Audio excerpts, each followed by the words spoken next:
Hello everyone. A bit more progress since the last video.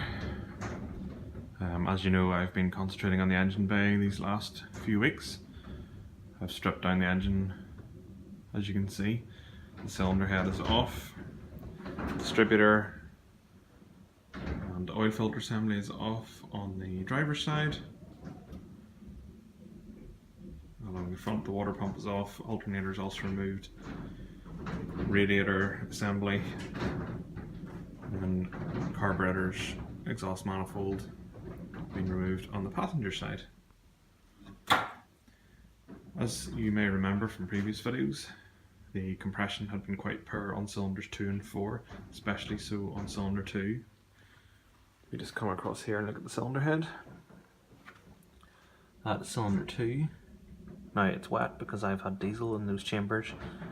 Just looking for leak past. Cylinder 1's not too bad. Cylinder 2's looking very crusty around the exhaust valve. Cylinder 3 not too bad.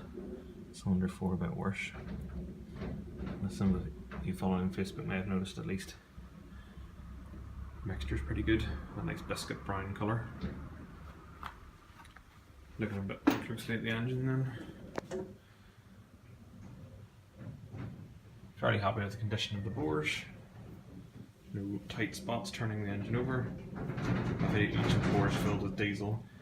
And the piston rings seem to be quite good as the diesel remained in the cylinder for a good length of time before leaking past. Remember, this is an engine with 70-odd thousand miles on it, so I'm trying to avoid doing the bottom end if I could, and I'm happy to report that I shouldn't need to. Looking round towards the rear then. The oil cooler hose hole there is plugged.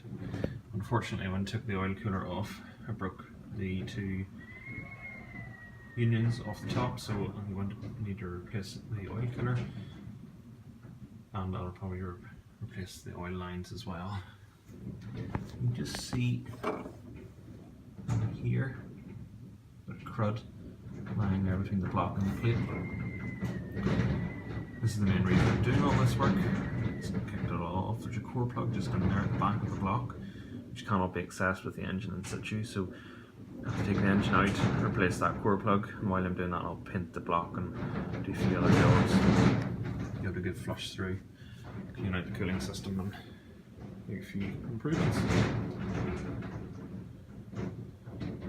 So I think that'll do us for this update. I'll keep you posted. Hopefully the next job we'll do is get that head taken off the machine shop for new unleaded valve seats. A skim, a bit of a clean up, and I'll see what else needs done. Thanks for watching.